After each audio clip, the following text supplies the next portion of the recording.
तो समस्या यहां फंसी हुई है, आप लोग समझ नहीं रहे हो।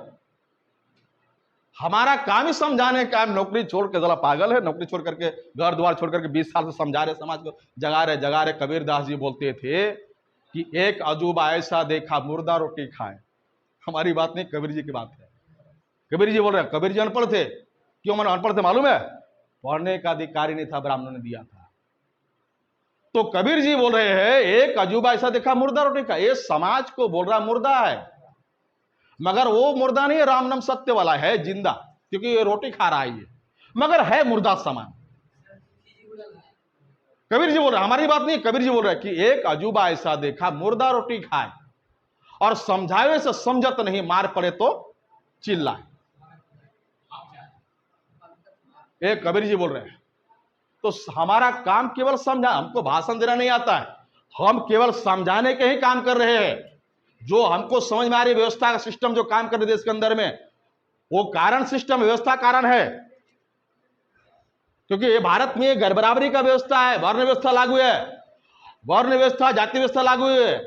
अभी कल परसों हमारे मुसहर कम्युनिटी का एक बड़े नेता ने भाषण दिया कि कास्ट सिस्टम से, हिंदुइज्म से बहुत डेंजर है कास्ट सिस्टम। उनका यह कहना है कि जाति व्यवस्था ज्यादा खतरनाक है हिंदुत्व से। अब उनको सवाल किया जाए, जाति व्यवस्था हिंदुत्व में है, हिंदू में है या दूसरे कास्ट में है, दूसरे धर्म में है? हिंदू में ही है ना। तो कारण हिंदू धर्म हो गया कि जाति व्यवस्था हुई? हिंदू धर्म हुआ ना। दूसरी बात, हिंदू नाम का धर्म है? आप लोगों को पूछ रहे, हिंदू नाम का धर्म है? नहीं है। अब फिर आप मानते कैसे हो? आप तो व्यवहार मान रहे हो ना। आप होली मनाते हो, दिवाली मनाते हो, दशहरा मनाते हो, सरस्वती पूजा करते हो, गणेश पूजा करते हो, लक्ष्मी पूजा, सब तो करते हो आप लोग। तो आप हिंदू मानते हो तभी तो आप कर रहे हो, ये तो आपका है ही नहीं। हमने एक एमएससी के लड़कियों को पूछा, एमएससी का, कि भारत का प्रथम महिला शिक्षिका का नाम बताओ, जिसने शिक्षा का हमको अधिकार दिया। तो बोले सरस्वती माता। हमने कहा वही बोला, हाँ वही ज्ञान दिया दुनिया को। अच्छा ठीक है, जापान के लोग जाकर पूछो तो ज्ञान किसने दिया, नाम लेगा सरस्वती जी का? जापान के लोग, अमेरिका के लोग, वो तो बोलेगा कौन सरस्वती। मैंने उसको सवाल किया, एमएससी लड़के को सवाल किया, अच्छा ये बताओ, सरस्वती अगर विद्या की देवी है तो सरस्वती की डिग्री बताओ मुझे, कितना पढ़ी लिखी थी वो? मेरे पास चंदा लेने के लिए आया लड़का लोग, सरस्वती पूजा का चंदा लेने के लिए, कि सर आपको 500 51 देना पड़ेगा चंदा। मैंने बोला ठीक है मैं दूंगा चंदा 500 51 रुपया, मगर एक सवाल है। कौन सवाल है? सरस्वती जी पढ़ी लिखी कितनी थी मुझे बताओ, उसका डिग्री कितना है? आज तक नहीं बता पाया। आपको बता दूं, सरस्वती ब्रह्मा की बेटी है, और ब्रह्मा अपनी बेटी से शादी किया है पता आप लोगों को? है लिखा हुआ है, सरस्वती ब्रह्मा की बेटी है, और ब्रह्मा सरस्वती की साला पति भी है, यानी बाप बेटी शादी किया, तो उसको देवी मानेंगे आप? देवी मानेंगे आप उसको? आप मान भी रहे और नहीं भी बोल रहे, दोनों बात बोल रहे हैं आप लोग। आप मानते भी, हम जानते भी, आप मानते हो है? तो ये कांग्रेस जाती है तो बीजेपी आती है, बीजेपी जाती है कांग्रेस आती है। एक ब्राह्मण जाता है दूसरा ब्राह्मण आता है, कांग्रेस गई बीजेपी आई, बीजेपी गई कांग्रेस आई। हम बहुजन लोग क्या करते हैं, जैसे महिलाएं रोटी पकाती है ना, तो रोटी क्या करती मालूम है? रोटी को इधर कच्चा रह गया इधर पलटी किया, फिर इधर कच्चा रह गया इधर पलटी किया, फिर इधर कच्चा रह गया इधर पलटी किया। तो हम लोग वही कर रहे हैं। कांग्रेस भगाते हैं बीजेपी लाते हैं, बीजेपी भगाते हैं कांग्रेस लाते हैं, एक ब्राह्मण को भगा दूसरा ब्राह्मण को ला देते हैं, तो बात तो वही रह गया। फिर तीसरा कहां आया? तीसरा आना नहीं चाह रहा या आप लाना नहीं चाह रहे हैं? अगर आप ऐसे बटे रहेंगे तो कैसे आएगा भाई? 6000 टुकड़ा किया ब्राह्मणों ने, आप 6000 टुकड़ा इकट्ठा नहीं करना चाहते, आप बटे रहना चाहते हैं, तो आप लाना चाहते हैं या ऐसे रहना चाहते हैं? अगर लाना चाहते तो आपको पूरा इकट्ठा करना पड़ेगा ना, जितना बहुजन है, जितना मूल निवासी है, जितना सबका डीएनए के आधार पर एक है, एक खून के लोग हैं, तो आपको इकट्ठा करना पड़ेगा। हम ये नहीं करें कि आप जाति संगठन मत चलाओ, मगर जाति मजबूत करने के लिए नहीं चला, अपना अधिकार के लिए लड़ाई लड़ने के लिए आप संगठित करो। जाति मजबूत मत करो, मगर अपना अधिकार के लिए मजबूती करो, संगठित करो। हम ये कर रही है। दूसरी बात, अभी इस परिस्थिति में जो अभी हालात है देश के अंदर में, अभी हम लोगों का कोई कल्याण होने वाला नहीं है। कैसे नहीं होने वाला है? देश में चुनाव हो रहा है, इलेक्ट्रॉनिक वोटिंग मशीन के द्वारा हो रहा है। अब इलेक्ट्रॉनिक वोटिंग मशीन में कांग्रेस वाले बीजेपी वाले का एग्रीमेंट है, 10 साल तुम राज करो, 10 साल हम राज करेंगे। ये आप लोग पता नहीं है। आरएसएस वाले और संघ परिवार वाले और कांग्रेस वाले का एग्रीमेंट है ये। 2004 में 2009 में कांग्रेस ने ईवीएम में घोटाला करके सरकार बनाई।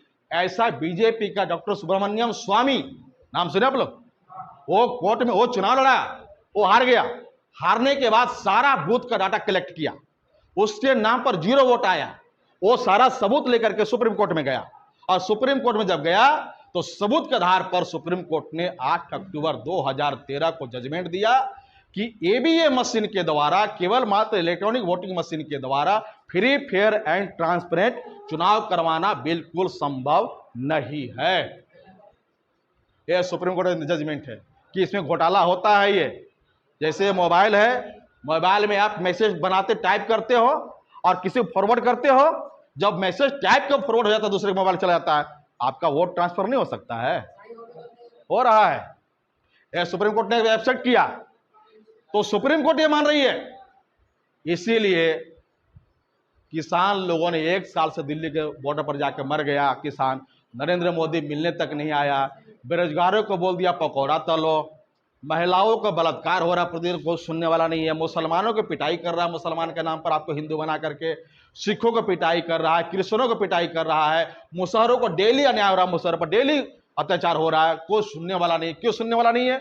क्योंकि बीजेपी को लगता है, कांग्रेस को लगता है कि हमको जब ईवीएम से चुन करके आना है, साला मशीन हमारा है, कलेक्टर हमारा है, तो इनको सुनने क्या जरूरत? इनका वोट से हमको जितना ही नहीं है, इनको सुनने का क्या है हमको? वो तब सुनता जब आपका वोट उसको मिलता, तब ना सुनता वो आपका। वो तो ईवीएम से जीत करके आ रहा है। आपका वोट का अधिकार तो दिया बाबा साहब अम्बेडकर ने, मगर आपका वोट का अधिकार को ईवीएम के द्वारा वैल्यू 0 कर दिया गया, समाप्त कर दिया गया। आपका वोट का अधिकार है, मगर वोट का अधिकार का जो वैल्यू है वो समाप्त कर दिया ईवीएम के द्वारा। इसलिए ईवीएम चुनाव हो रहा है। दोनों में एग्रीमेंट है, कांग्रेस में और बीजेपी में। जब सुब्रमण्यम स्वामी सुप्रीम कोर्ट में गया, कांग्रेस ने आरएसएस को कांटेक्ट कहा, सबूत 2004 में सरकार मैंने बनाया घोटाला करके, आपके पास पूरा फाइल है, चलो ठीक है मानते हैं, ऐसा करो आप भी बना लो, 14 में सरकार बना लो। बीजेपी को कहा, कांग्रेस ने कहा आप भी बना लो, 14 में सरकार बना लो। तो संघ परिवार के लोगों ने कहा, कांग्रेस वाले आपने 2 बार घोटाला किया ना, 2004 2009, हमको एक ही बार बोल रहे घोटाला करने के लिए, केवल 14 में ही, ये तो सौदे की बराबरी के सौदे नहीं है। तो कांग्रेस ने कहा, अरे हम तो आप लोगों को, आरएसएस के लोगों को, बीजेपी के लोगों को मैं तो बहुत बड़ा राष्ट्रवादी मानता था, आप तो हमसे भी ज्यादा गद्दार निकले। तो चलो ठीक है, 2 बार तुम भी घोटाला कर लो। तो 2014 और 2019 में बीजेपी की सरकार आई। सबूत चाहिए, चलो सबूत देता। नरेंद्र मोदी चुनाव लड़ा, बनारस से चुनाव लड़ा, वाराणसी से चुनाव लड़ा नरेंद्र मोदी, 11 लाख वोटिंग हुआ, काउंटिंग में निकला 12,87,000 वोटिंग हुआ, 11 लाख, और मशीन बताया काउंटिंग में 12,87,000। ये चुनाव का कमिश्नर का डाटा है। 1,87,000 ज्यादा वोट निकला ईवीएम मशीन से। अरे इतना तेजी से साला मुर्गा भी अंडा नहीं दे जितना तो मशीन वोट दे रहा है। तो हम लोगों का कुछ होने वाला नहीं है देश के अंदर में। आप कुछ रगड़ते रह जाओ, कुछ होने वाला नहीं है। जब तक सिस्टम में जब तक धक्का नहीं मारोगे, आप चिल्लाते रहो, मांगते रहो, मांगते रहो, देने वाला कोई नहीं है। क्यों देने वाला नहीं है? मालूम है क्यों देने वाला नहीं है? 24 में लोकसभा का चुनाव आने वाली है और 25 में संघ परिवार का 100 साल पूरा होने वाला है।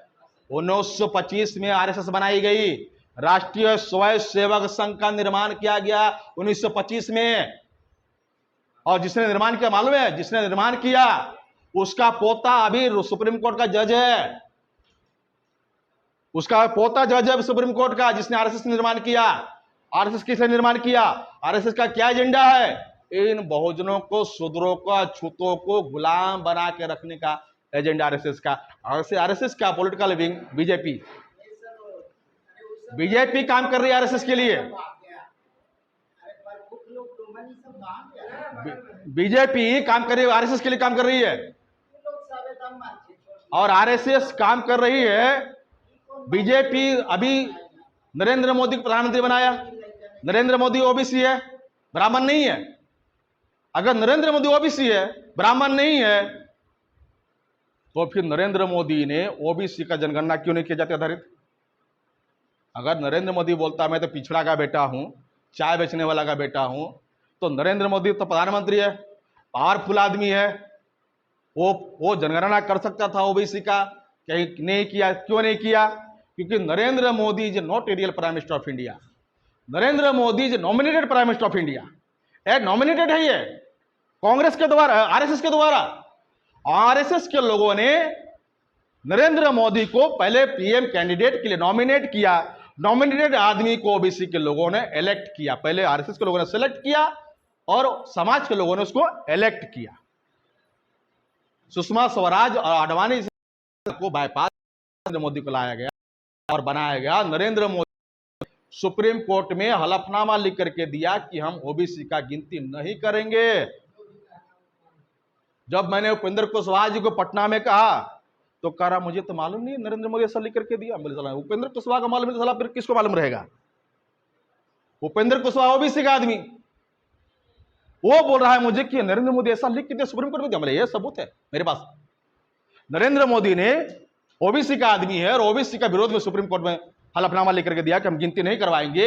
ये उपेंद्र कुशवाहा का मालूम नहीं है, बाकी छोड़ दो। आप अंदाजा लगाओ किस प्रकार से उन लोग जो षड्यंत्र कर रहा है उसको हाइड भी किया जा रहा है।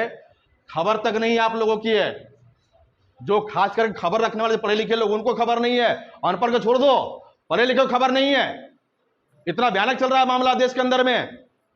1925 में आरएसएस निर्माण की गई और 2025 में आरएसएस का 100 साल पूरा होने जा रहा है। आपको पता है 100 साल पर आरएसएस का जो एजेंडा है भारत को ब्राह्मण राष्ट्र प्रस्तावित घोषित करना और संविधान को बदलना। संविधान बदल दिया, आप बनाना संगठन, कितना बड़ा संगठन बना लो।